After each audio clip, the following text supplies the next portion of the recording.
క్రీస్తు నామములో మీకు శుభము కలుగుగాక. మరి ఈ యొక్క సంవత్సరం చివరి మాసం మొదటి వారంలో నిజమే సజీవ లెక్కలో వచ్చారంటే ఆయన కృప.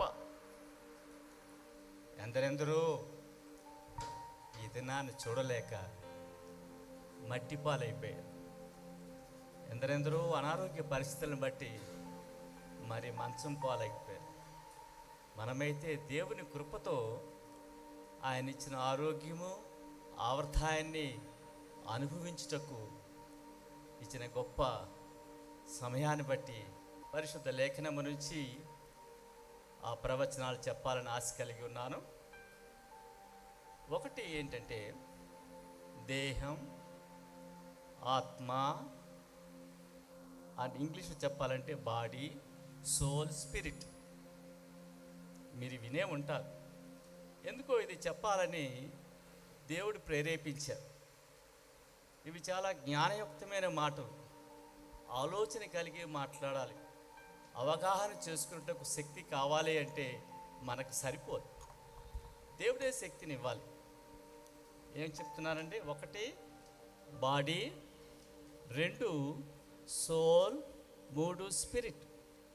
ఏంటి మూడిటికి గల అవినాభ సంబంధం ఏంటి ప్రభు వీటి గురించి మధ్యాహ్న కాల సమయంలో మనతో ఎందుకు మాట్లాడుతున్నాడు అనేది మనం కాస్త అవగతం చేసుకుంటే తప్ప మరి ముందుకు వెళ్ళలేం. శరీరం ఏంటి? అలనాడు గమనించారు. శరీరం ఏంటి? పరిశుద్ధ లేఖనాల్లోనే ఆ యొక్క మానవ శరీరాన్ని నిర్మించినప్పుడు ఎంత పొడవో చెప్పలేదు, ఎంత బరువో చెప్పలేదు, ఏ రూపమో చెప్పలేదు. చెప్పని దాని గురించి మనం మాట్లాడకూడదు. అర్థమవుతుందండి? లేఖనాలు ఏం ఘోషిస్తున్నాయంటే తన సారూప్యములో అన్నాడు. అదే ఆదికాండం తీయండి. ఆదికాండము 2వ అధ్యాయము 7వ వచనం అండి.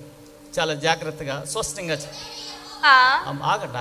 ఎవరో ఒకరు స్పష్టంగా చదవండి అమ్మా. దేవుడైన యెహోవా నేలమంటితో నరుని నిర్మించి వాని నాసిక రంధ్రములలో జీవవాయును ఊదగా నరుడు జీవాత్మ అయ్యెను. మా మగోళ్ళు చదవండి ఒకరు గట్టిగా. ఎచ్చరా చదువు.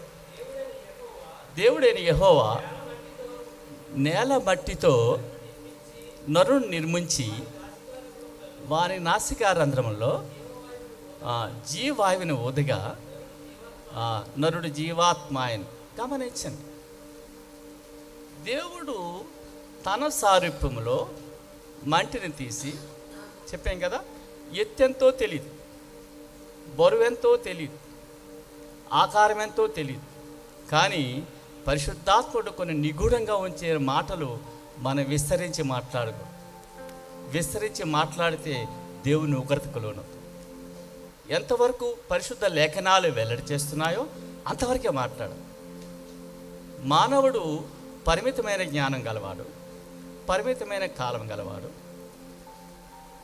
పరిమితమైన వివేచన గలవాడు. ఈ పరిమితమైన వాటితో దేవుని యొక్క వాక్యాన్ని వివరించలేడు. పరిశుద్ధాత్ముడు తెలియజేస్తే తప్ప మనం ఏమీ వివరించలేము. ఎప్పుడు కూడా ఈ వాక్యాన్ని, పరిశుద్ధ లేఖనాన్ని మనం విస్తరించి మాట్లాడకూడదు. ఆ హద్దులు ఏం చెప్తున్నాయి అంతే. హద్దు మించి మాట్లాడితే దేవుని ఉగ్రతకు లోనవుతాం.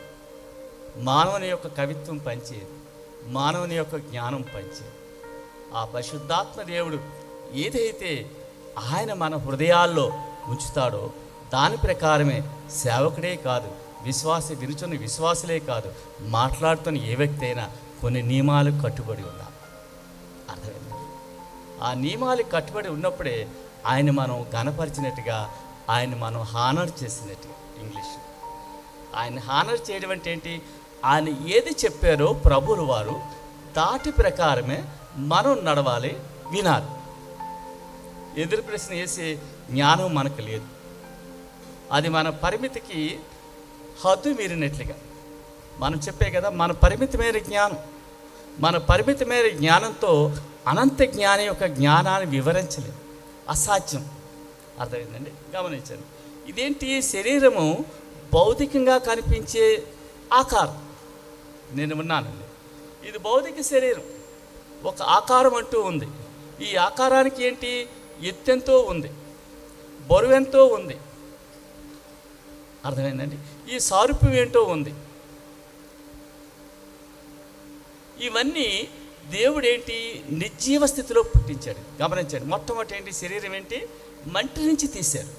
మంటి నుంచి తన స్వహస్తాలతో తన ఆకారములో బొమ్మను చేసి, ఎంత హైట్ చెప్పలేదు కదా, మాట్లాడకూడదు. ఎంత బరువు చెప్పలేదు, మాట్లాడకూడదు. ఎటువంటి ఆకారం అనేది చెప్పలేదు, తన ఆకారం అన్నాడు, అంతవరకే. అర్థమైందండి? ఈ భౌతిక శరీరము అది నిర్జీవమైన పదార్థం. ఏంటండి? ఈ శరీరం ఏంటి? నిర్జీవమైన పదార్థం. ఈ నిర్జీవమైన పదార్థానికి ప్రభు ఏం చేసేప్పుడు చదివేచ్చరా నువ్వు? దేవుడైన యెహోవా నేల మట్టితో నరుని నిర్మించి వారి నాసికారంధ్రములో జీవవాయువుని ఊదగా నరుడు జీవాత్మాయను పరిశీలన చేయండి. గమనించండి ప్రియమైన దేవుని పిల్లలారా, మాటలు చాలా జ్ఞానయుక్తంగా పరిశీలన చేయాలి. లోతుగా అర్థం చేసుకోవాలంటే దేవుడే మనకి జ్ఞానం ఇవ్వాలి. ఈ యొక్క శరీరానికి ఏమీ లేదు. ఆ యొక్క నాసికారంధ్రములో ఎప్పుడైతే ఆయన జీవాత్మను పంపాడో అప్పుడు ఈ శరీరానికి ఏమొచ్చింది? చలనం వచ్చింది. అప్పటి వరకు చలనం లేదు. ఈ యొక్క శరీరంలో, ఈ భౌతిక శరీరంలో ఎప్పుడైతే జీవాత్మ వెళ్ళిపోతుందో అది మంటి పాలైపోతుంది. అర్థమైందండి? గమనించండి. ఏంటి? జీవాత్మ ఎప్పుడైతే ఆ ప్రభువులు వారు నాసికారంధ్రములో జీవాయు ఊదినప్పుడు మాత్రమే జీవాత్మ మనలో ప్రవేశించింది. తద్వారా మనిషి ఏం చెల్లుతున్నాడు? మనిషి మాట్లాడుతున్నాడు, చెలిస్తున్నాడు, పని చేస్తున్నాడు. ఇంకేంటి? ఇతరులతో సంభాషించగలుగుతున్నాడు. నిర్దిష్టమైన పనులు చేయడానికి నిర్దిష్టమైన అవయవాలు కూడా నిర్మించాడు. ఎంత అద్భుత విషయం చూడండి. ఏంటమ్మా? ఈ శరీరంలో ప్రభు ఏం చేశారు? నిర్దిష్టమైన పనులు చేయడానికి నిర్దిష్టమైన ప్రత్యేకమైన అవయవాలు నిర్మించారు. ఏ అవయవం తాలూకా పని అవయవం. ఏ అవయవం సరిగ్గా పని చేయకపోతే ఈ భౌతిక శరీరంలో ఏదో లోపం. గమనించండి. అటువంటి అద్భుతమైన ఈ యొక్క మానవుని యొక్క నిర్మాణము మానవ జ్ఞానానికి అతీతం. ఇటువంటి అతీతమైన జ్ఞానంతో నరుని నిర్మించినందుకు ఆ సృష్టికర్తమైన దేవునికి ఎల్లప్పుడూ మనం ఏంటి? కృతజ్ఞత కలిగి ఉండాలి. కృతజ్ఞత కలిగి ఉండాలి. మానవుడు దేవుని యొద్ద నుంచి మేలు పొందుకుంటున్నాడు. మానవుడు దేవుని యొద్ద నుంచి జ్ఞానం పొందుకుంటున్నాడు. తద్వారా ఈ యొక్క ప్రకృతిలో అనేకమైన అద్భుతమైన కార్యాలు చేయగలుగుతున్నాడు. కారణం ఏంటంటే దైవ జ్ఞానాన్ని బట్టి. విశ్వాసికి లేదా ఈ లోకంలో ప్రతి మానవుడికి కూడా జ్ఞానాత్మ చాలా అవసరం. ఆ జ్ఞానాత్మతో మాత్రమే అన్ని పనులు చేయగలుగుతున్నాడు. ఈ జ్ఞానాత్మ రావడానికి కారణం ఏంటి? ఆత్మ. గమనించండి. ఏంటమ్మా? ఆత్మ. ఆత్మ ఈ యొక్క శరీరంలోనికి ఎప్పుడైతే ప్రభువులు వారు పంపించారో అప్పుడు మనిషికి వివేచన జ్ఞానం వచ్చింది. ఏమొచ్చిందమ్మా? వివేచన జ్ఞానం.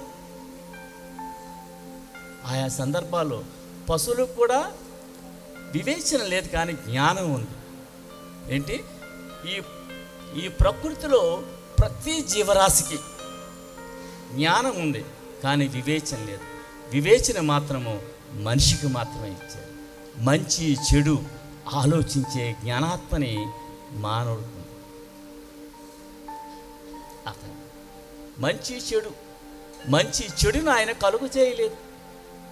ఈ ప్రకృతిలో మానవుడితో పాటు చెడుని లోకంలోకి పంపలేదు. మానవుడి యొక్క స్వయంకృత అపరాధం ద్వారా లేదా దేవుని మాటకి తిరుగుబాటు చేయడం వలన చెడు అనేది కలిగింది. చెడు ఎలా కలిగింది?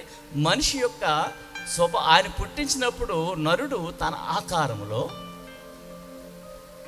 తన రూపములో తన జ్ఞానముతో తన యొక్క శక్తి ద్వారా మనిషి నిర్మించి ఆయనకుండే శక్తి ఈ మనిషికి ప్రసాదించాడు. కానీ మనిషి యొక్క అపవాది యొక్క యుక్తి ద్వారా తన యొక్క దేవుడిచ్చిన మహిమను కోల్పోయి చెడును మూటగా కట్టుకున్నాడు.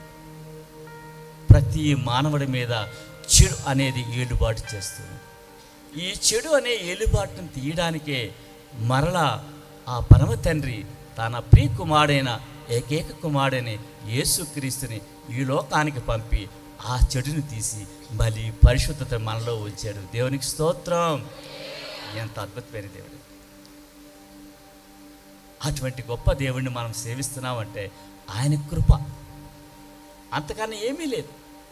ఈ క్షణానికి మనం సజీవ లెక్కలో ఉన్నామంటే, ఆరోగ్యంగా ఉన్నామంటే ఆయన కృప మాత్రమే. ఈ గొప్ప రక్షణ, ఈ రక్షణ బట్టి మనం సంతోషించగలుగుతున్నాం, ఆయన కృప మాత్రమే. ప్రతి విశ్వాసి లేదా ఆయన పిల్లలుగా పిలువబడే మనం అందరం కూడా ఆయన వాక్యం ద్వారా మనం ఆనందాన్ని పొందుతూ అనేకులకి ఈ ఆనందాన్ని పంచగలుగుతున్నాం. ఎలా పంచగలుగుతున్నాం? ఆయన మన పట్ల చేసిన కార్యాల రూపంలో ఆయన వాక్యాన్ని వివరిస్తూ సమాజంలో ఆయన కనపరుస్తాం. ఆయన కోరుకునేది అదే మన నుంచి. మనం మాత్రమే నిత్యత్వానికి కాదు, తన తారుపులో పుట్టించబడిన ప్రతి వ్యక్తి కూడా ఆ నిత్యత్వంలో ఉండాలనే దేవుని యొక్క వాంఛ. ఆయా సందర్భాల్లో మన గృహాల్లో ఒక తల్లిదండ్రులకి 2 పిల్లలు ఉన్నారనుకోండి, ఒక పిల్లోడు లేదా ఒక వ్యక్తి, ఆ పిల్లల్లో ఒక వ్యక్తి బాగా చదివి రెండో వ్యక్తి సరిగ్గా చదవకపోతే ఆ తల్లిదండ్రులకి ఎంత ఆవేదనగా ఉంటుందండి. అరే వీడి ప్రయోజకుడు కాలేకపోతున్నాడే, ఎక్కడ లోపం అని ఆలోచన చేస్తాం. అదే రీతిలో ఈ ప్రకృతిలో తన సారూప్యంలో పుట్టించబడిన వ్యక్తులు కొంతమంది దైవ జ్ఞానంతో శక్తిని పొందుకొని ఆ శక్తి ద్వారా నిత్యత్వానికి వెళ్ళడానికి మార్గము సుఖమయం చేసిన యేసుక్రీస్తుని మిగతా వారిని కూడా మనం ఏం చేయాలి? ఆ మార్గం గురించి మనం తెలియచేయాలి. అది మన బాధ్యత. సువార్త అనేది మన బాధ్యత. మన పొరిగింటి వారి ముందు మన ఇంటి వారికి చెప్పాలి, మన చుట్టుపక్కల వారికి చెప్పాలి. ఎందుకు? ఆ నిత్యత్వంలో నీతో నాతో ఆయన యుగాలు ఆయన్ని కనపరచాలండి. మన గృహంలో చెప్పాను కదా, ఒక వ్యక్తి పాడైపోతే తల్లిదండ్రులకి ఎంత ఆవేదన. బాగుపడ్డవాడికి బాధ ఉండొచ్చు కానీ అంత సంపూర్ణమైన బాధ ఉండదు. కానీ ఆ కన్న తల్లిదండ్రులకి ఆ రెండో బిడ్డను బట్టి మనోవేద చెందుతూ ఉంటారు. అదే రీతిలో ప్రభువుల వారు కూడా మిగతా ప్రజలు ఆయన సారూప్యంలో పుట్టించమన్న ప్రతి వ్యక్తి కూడా ఆయన వద్దకు రావాలని కోరుకుంటూ మనల్ని ఆ మార్గంలో నడిపించడానికి మనలను ఆయన సాధనాలుగా ఉపయోగించారు. దేవునికి స్తోత్రం. నా వంతులో నేను ఈ యొక్క సత్య మార్గాన్ని నడుస్తూ బోధించాలి. ఏంటమ్మా ఈ సత్య మార్గాన్ని ఏం చేయాలి? ముందు నేను నడవాలి. నడవకుండా బోధిస్తే పని చేయదు. ముందు నేను నడుస్తూ ఈ సత్య మార్గంలోనే వారిని నడిపించాలి. అప్పుడు ప్రభు ఎంతో సంతోషిస్తారు, మనము సంతోషించగలుగుతాం. అటువంటి గొప్ప ధన్యత ఆయన పిల్లలుగా మనకు మాత్రమే ఇచ్చారు. ఇంకెవరికి ఇవ్వలేదు, దూతలకు ఇవ్వలేదు. విచిత్రం చూడండి, పరలోకంలో ఎన్నెన్నో దూతలు ఉన్నాయి, పరిశుద్ధమైన దూతలు. కానీ ఆ కార్యక్రమం చేయడానికి తన సారూపులో పుట్టించబడిన మనకే ఆ బాధ్యత ఇచ్చాడు. ఎంత ధన్యులు! దేవునికి స్తోత్రం, హల్లెలూయా. అటువంటి ధన్యత ఇచ్చిన ఆ ధన్యతని మనం ఉపయోగించుకొని దేవుని ఎరగని వారికి మన వంతయ్యి ఉన్నది. ఆయన రాకడ ఎప్పుడో తెలియదు. మనం ఎప్పుడూ సిద్ధపాటు కలిగి ఉండాలి. మాటల్లో సిద్ధపాటు కాదు, క్రియారూపంగా సిద్ధపాటు కలిగి ఉండాలి. దేవుని కొరకు మనం ఏం చేస్తున్నాం, నేనేం చేస్తున్నాను అనే ప్రశ్న, ఆ స్పృహ ప్రతి క్రైస్తవుడు కలిగి ఉండాలి. మాట్లాడుతూ నేను మాత్రమే కాదు, ఇక్కడ కూడి ఉన్న ప్రతి వ్యక్తి కూడా అది కలిగి ఉంటే తప్ప మన యొక్క భయంకరమైన లోకంలో ఎక్కడ చూసినా అన్యాయం తాండవిస్తుంది, పాపం విస్తరిస్తుంది, వాయు వరుసలు లేని లోకంలో బ్రతుకుతున్నాం, లోతు దినాల్లో మనం బ్రతుకుతున్నాం. అటువంటి దినాల్లో బ్రతుకుతున్న మనము అవగాహన కలిగి దేవుని యొక్క శక్తితో, దేవుని యొక్క మాట ద్వారా, ఈ అనుగ్రహించిన ఈ శరీరంలో ఉన్న ఆత్మ ద్వారా అనేకులు సత్య మార్గంలో నడపగలే సామర్థ్యత మనకిచ్చాడు. ఆ సామర్థ్యతను ఉపయోగించుకొని ముందు మన ఇంటి వారికి సంపూర్ణమైన రక్షణలో నడిపించాలి, మన బంధువర్గాలకు నడిపించాలి. తర్వాత లోకంలో ఆయన యొక్క వాక్యాన్ని మన ప్రచురణ చెయ్యాలి, క్రియారూపంగా ప్రచురణ చెయ్యాలి. అర్థమవుతుందమ్మా? క్రియలు లేని విశ్వాసం మృతం. క్రైస్తవుడికి ఎందుకు నేటి దినాల్లో సమాజంలో గౌరవం లేదు అంటే చెప్పేదోటి చేసేది. మాటలు విస్తారంగా మాట్లాడతారు, కానీ నా జీవితంలో లోటేంటి? ఆయన సారూప్యం లేదు. ఆయన సారూప్యం అంటే ఆయన ఏ మాట అయితే చెప్పారో ఆ మాట ప్రకారం నడవకుండా ఆ మాట గురించి మాట్లాడుతున్నారు. అది నిష్ప్రయోజనం, దేవునికి మహిమకరంగా ఉండదు. అటువంటి మాటలు మన శత్రువుకి బలము చేకూర్చిన వారుగా సరే. ఆత్మ ఈ శరీరానికి విలువ లేదు. శరీరానికి ఏంటి బాబు? విలువ లేదు. ఏమ్మా? విలువ లేదు. కానీ ఎప్పుడైతే దేవుని ఆత్మ వచ్చిందో తద్వారా ఈ శరీరానికి నూతన శక్తి వచ్చింది.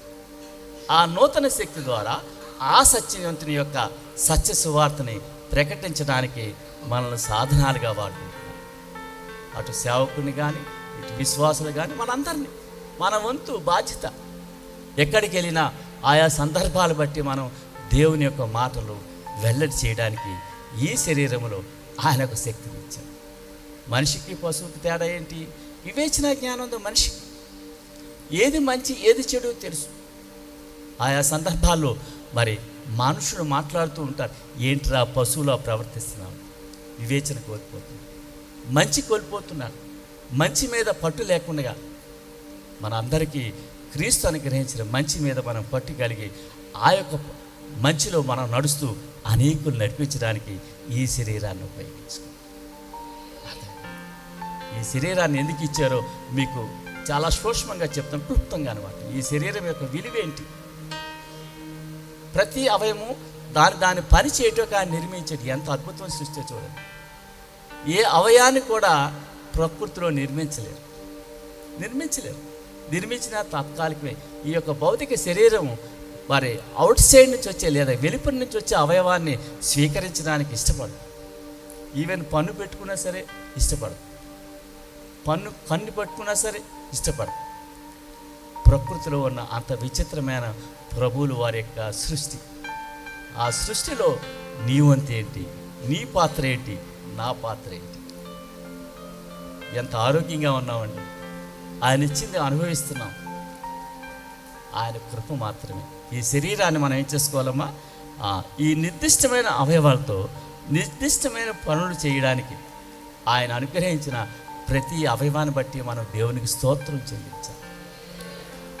గుండె పాడైపోతే ఎంత ప్రాబ్లం, కన్ను పాడైపోతే ఎంత ప్రాబ్లం, చెవు పాడైపోతే ఎంత ప్రాబ్లం, అన్నీ ప్యాంక్రాస్ ఆ యొక్క జీవన సంబంధమైన ఆ పేగులు పాడైపోయినా ఎన్నో సమస్యలు, కిడ్నీస్ పాడైపోయినా ప్రతిదీ సమస్య. ఇటువంటి సమస్యల నుంచి మనం బయటపడాలి అంటే ఈ అనుగ్రహించిన ఈ భౌతిక శరీరాన్ని జాగ్రత్తగా కాపాడుకోవాలి. వాస్తవం ఈ లోకంలో అంతా కూడా కల్తీ. ఆ కల్తీలో కూడా చాలా జాగ్రత్త కలిగి ఉండాలి. ఎందుకు మనం ప్రార్థన చేసుకొని పూజిస్తాం?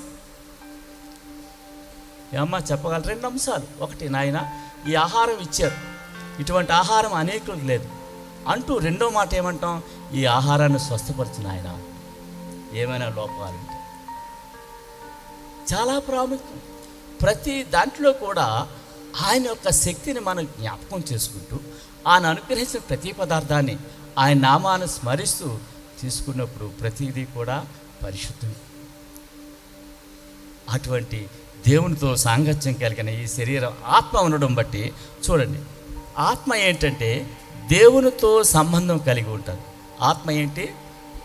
మొదటిది శరీరం గురించి మాట్లాడుకున్నాం. ఆత్మ, ఈ ఆత్మ దేవునితో సంబంధం కలిగి ఉంటుంది. ఎవరితో అమ్మా?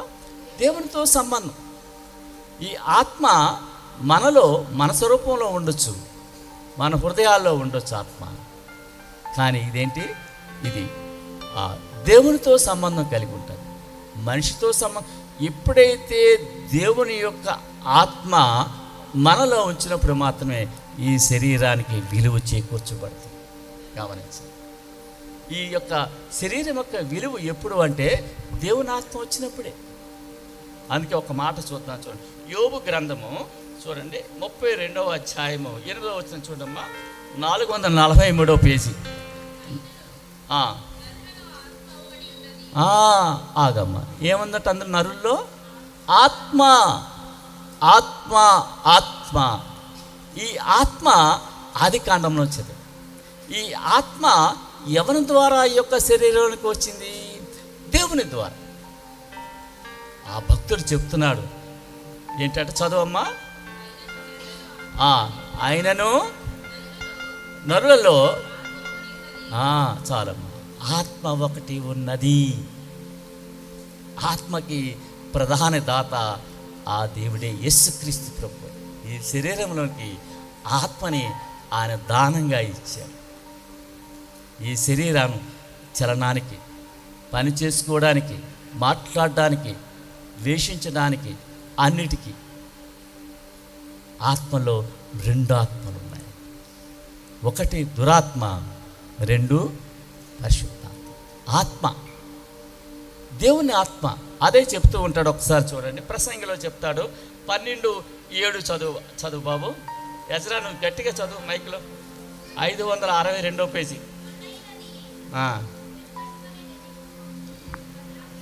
మన్నైనది వెనుకటి వలనే మరలా భూమికి చేరును. ఆత్మ దాని దయచేసిన దేవుని యొద్దకు మరలా పోవును. అమ్మా, చివరి వినిపిస్తుందా మీకు? వినిపిస్తుందా అమ్మా? అక్కయ్యలు చెల్లెలు వినిపిస్తుందా? తమ్ముళ్ళు అన్నయ్యలు వినిపిస్తుంది కదా? గమనించండి. ఏంటట? మళ్ళీ చదువు ఎజరాది. వెనుకటి వలనే మరలా భూమికి చేరును. ఆత్మ దాని దయచేసిన దేవుని యొద్దకు మరలా పోవును. గమనించండి. ప్రసంగి, జ్ఞాని అయిన ప్రసంగి దేవుని వాక్యాన్ని శోధించి పరిశీలన చేసి దేవుని యొక్క శక్తిని ఏంటో అర్థం చేసుకొని మాట్లాడుతున్నారు. ఈ శరీరంలో ఆత్మ వెళ్ళిపోతే ఏం చెప్తారు? వారికి భౌతికాయం ఉందండి, వారు వెళ్ళిపోయారండి అంటారు. వారేంటి? వెళ్ళిపోయారండి, వారు భౌతికాయం ఇక్కడే ఉందంట. గమనించండి. ఎవరైనా మరణించారనుకోండి, వారు నిన్నే కాలం గతించారండి, వారు భౌతికాయం ఇంకా ఇక్కడే ఉందండి, ఇంకా భూస్థాపితం చేయలేదండి అంటారు. సరే, ఈ శరీరంలోకి దేవుని ఆత్మ ఎప్పుడైతే ప్రవేశించిందో తద్వారా మనిషికి వివేచన జ్ఞానం వచ్చింది, చెలించగలుగుతున్నాడు, పనులు చేసుకోగలుగుతున్నాడు. ఈ ఆత్మ ఈ శరీరం నుంచి వెళ్ళిపోతే, ఇది ఎవరైతే ఇచ్చారో ప్రభులు వారు ఈ శరీరంలో ఒక ఆత్మను పంపారు. ఈ ఆత్మ శరీరాన్ని వీడితే ఇది ఆ నిత్యత్వానికి ఆత్మ వెళ్ళిపోతే ఈ తిరిగి ఈ శరీరం ఏమవుతుందమ్మా? మన్నే కదయ్యా. అమ్మ పాట వచ్చా? పాట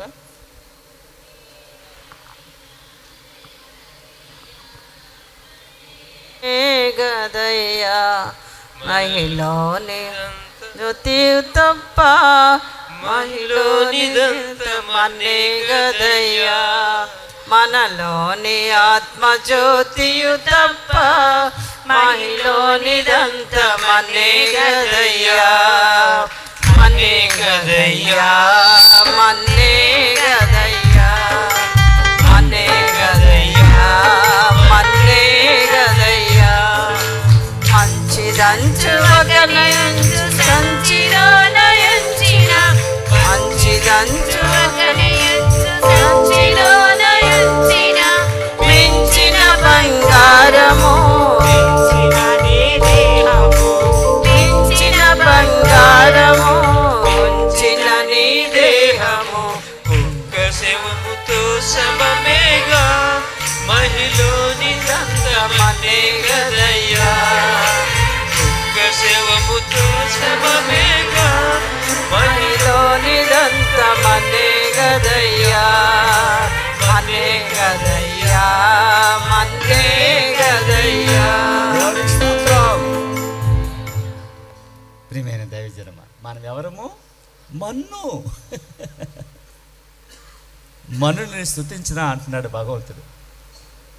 నాయనా, మనుని స్తుతించిన. ఆయన ఆత్మ దేవుడు మనకి ఈ శరీరంలోని ఇవ్వడం బట్టి మనం దేవుని స్మరించగలుగుతున్నాం. ఎంత గొప్ప ధన్యత అండి. కేవలము తన సారూప్యంలో పుట్టించబడిన మనిషికి అనుగ్రహించారు. అదే ప్రభువుల వారు కూడా ఒకసారి చూడమ్మా, లూకా సువార్త 23వ అధ్యాయం 46వ వచనం, పేజీ నెంబర్ 77.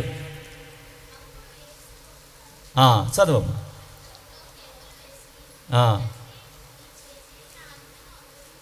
నువ్వు చదవయ్యా అజరా. 77వ పేజీ 23:46.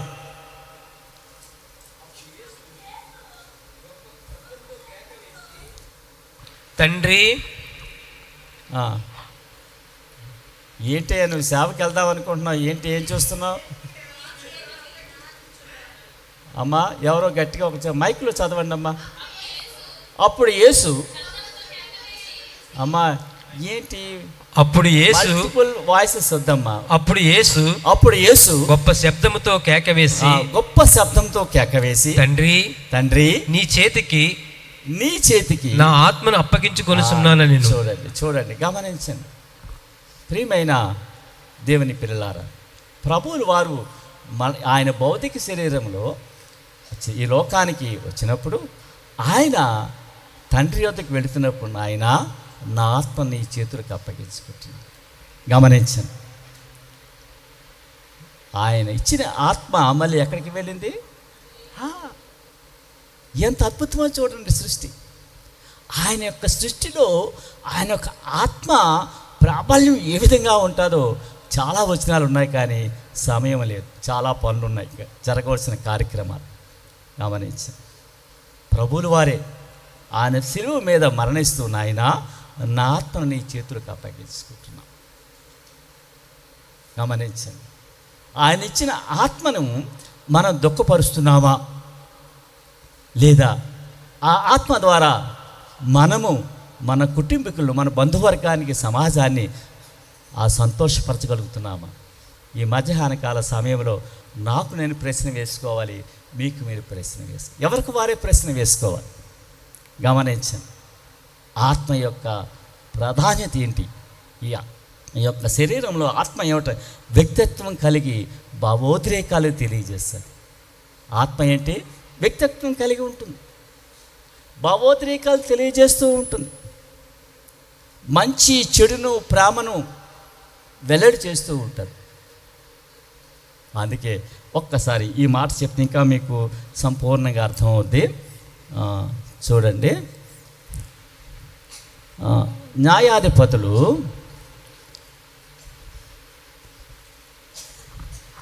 14వ అధ్యాయము 5వ వచనం చదువు బాబు. అప్పుడు సంసోను 212వ పేజీ 212వ పేజీ. అప్పుడు సంసోను తన తల్లిదండ్రులతో కూడా తిమ్నాతునకు పోయి ద్రాక్ష తోటల వరకు వచ్చినప్పుడు కొదమ సింహము అతని ఎదుటకు బొబ్బరించుచూ వచ్చెను. యెహోవా ఆత్మ అతన్ని ప్రేరేపింపగా అతని చేతిలో నుండి ఏమీయూ లేకపోయినను ఒకడు మేకపిల్లలు చీల్చినట్లు అతడు దానిని చీల్చెను. ఎలా చీల్చారా? దేవుని యొక్క ఆత్మ అంటే శక్తి కలిగినది. సంసోని మీదకి దేవుని ఆత్మ అంటే అక్కడ స్పిరిట్. ఆత్మ ఎప్పుడైతే స్పిరిట్ అని మళ్ళీ వేరేగా చెప్తాను. ఆత్మ వచ్చినప్పుడు ఆత్మకి ఏంటి? శక్తి, గొప్ప శక్తి కలిగి ఉంటుంది. నరుడు అచంచలమైన శక్తి గలవాడు. ఆ శక్తి ద్వారా తన ఎదురుగా వస్తున్న సింహాన్ని చీల్చిపారేది. ఆత్మ మనిషికి శక్తిని చేకూరుస్తుంది. గమనించండి, ఆత్మ ఏం చేస్తుంది? మనిషికి శక్తిని చేకూరుస్తుంది. దేవుని యొక్క ఆత్మ కలిగి ఉంటే గొప్ప శక్తి కలిగి ఉన్నట్టు. గమనించండి ప్రియమైన దేవుని పిల్లలారా, ఈ యొక్క మధ్యాహ్న కాల సమయంలో దేవుని యొక్క ఆత్మను మనం కలిగి ఉన్నామా? మనం పరిశీలన చేస్తూ ఉండాలి. చాలా ప్రాముఖ్యం. ఈ యొక్క ఆత్మ యొక్క శక్తి ఏంటో మనం చాలా వివేచన కలిగి ఉండాలండి, లేకపోతే చాలా కష్టం. అదే ఒక ఒక మాట చెప్పు. నేను సౌలు మీదకి దురాత్మ వస్తుందండి. ఏ ఆత్మ? దురాత్మ. ఇక్కడ 2 ఆత్మలు ఉన్నాయి. ఒకటి దురాత్మ, 2 దేవుని ఆత్మ. సౌలు మీదకి ఎప్పుడైతే దురాత్మ వచ్చిందో ఈ దురాత్మని వెళ్ళగొట్టడానికి దావీదు వారు ఏం చేశారు?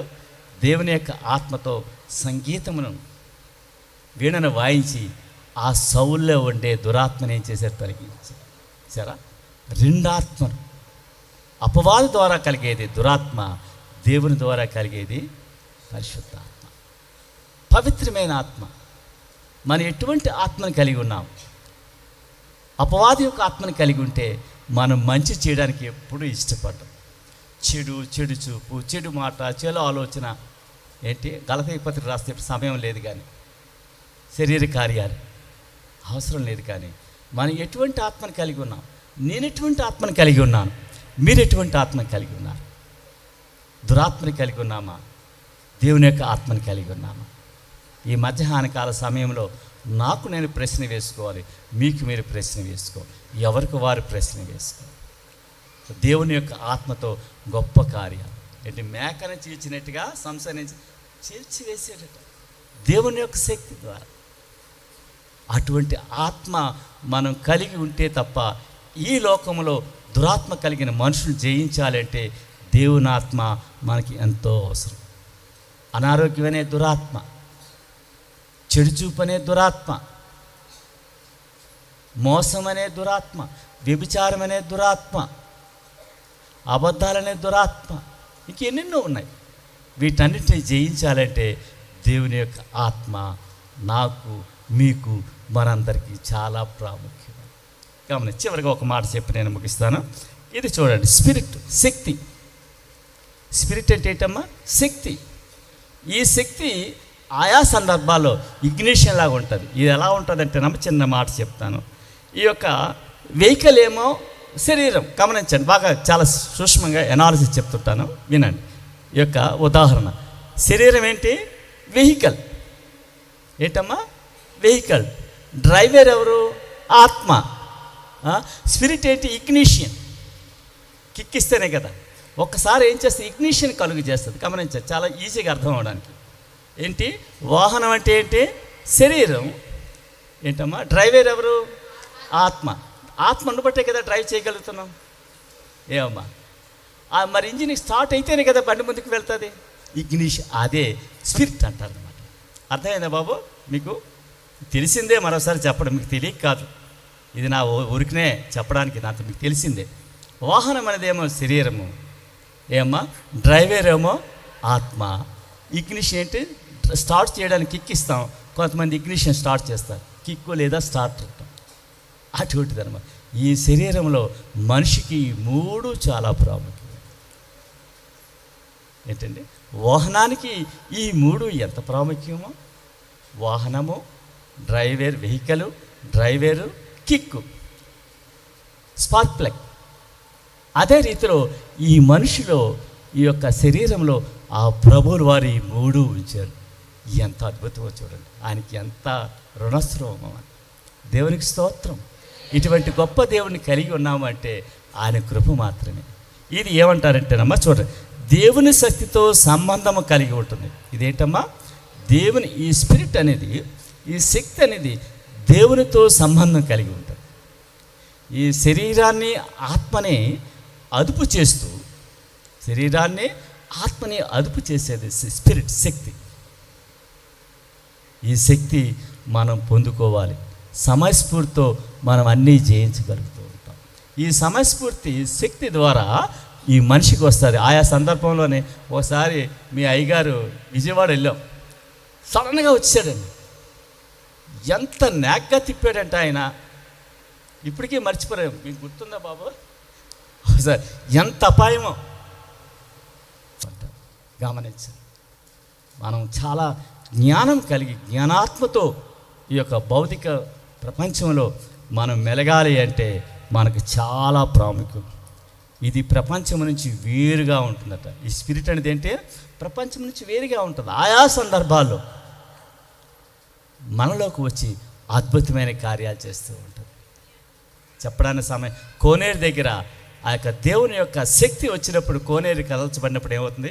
ఎటువంటి రోగము గలవాడైనను అందులో మొదటగా ఎవడైతే ప్రవేశిస్తాడో సంపూర్ణమైన ఆయా సందర్భాల్లో స్పిరిట్. కాబట్టి మనం జాగ్రత్త కలిగి ఉండాలండి. ఆత్మ మరియు స్పిరిట్ భౌతిక పదార్థాలు కావండి. ఇదేంటమ్మా ఈ రెండు? ఆత్మ, స్పిరిట్, శక్తి, ఇవి భౌతిక పదార్థాలు కావు. భౌతిక పదార్థం ఏంటి? శరీరం ఒకటే భౌతిక పదార్థం. ఈ భౌతిక పదార్థాన్ని యాక్టివ్ చేయాలి అంటే దేవుని ఆత్మ కావాలి. ఇంకా సూపర్ యాక్టివ్ చేయాలి అంటే స్పిరిట్ కావాలి. గమనిస్తూ ఉండాలి. ఈ మధ్యాహ్నకాల సమయం ఈ 3 మాటలు మన జీవితాల్లో చాలా ప్రాముఖ్యం. అందుకు ఇలిస్ట్రేషన్ అర్థం అవ్వాలని చెప్పాను. వాహనం అంటే బాడీ, డ్రైవర్ అంటే ఆత్మ, కిక్ అంటే ఏంటి? స్పిరిట్. స్టార్ట్ చేస్తాం. ఏంటిరా స్టార్ట్ చేయండి, త్వరగా చేయంటారు. ఏదైనా హడావుడిగా వెళ్ళాలనుకోండి, బండి తీస్తాడు, కిక్ కొట్టరా, లేదా స్టార్ట్ చేయి. కాబట్టి ఇదేంటమ్మా? ఇది భౌతిక పదార్థం కాదు. భౌతిక పదార్థం ఈ శరీరం ఒక్కటే. ఈ భౌతిక పదార్థాన్ని ఈ లోకంలో నడిపించేది ఆత్మ, స్పిరిట్, ఆత్మ, శక్తి. మనం ఏమి కలిగి ఉన్నామనేది చాలా చక్కగా చూసుకోవాలి. ఇదేంటి? ఇది మృతమైంది కాదు. ఆత్మ, స్పిరిట్ ఏంటి? మృతమైనవి కాదు. ఆత్మ, శక్తి మృతమైనవి కాదు, కానీ శరీరం మృతమైనది. ప్రియమైన దేవుని పిల్లలారా, ఈ యొక్క ఎప్పుడైతే ఆత్మ ఈ శరీరం నుంచి వెళ్ళిపోయిందో అది మృతమైంది. దాని శక్తి ఉండదు. మనం ఎటువంటి వారిగా బ్రతుకుతాం?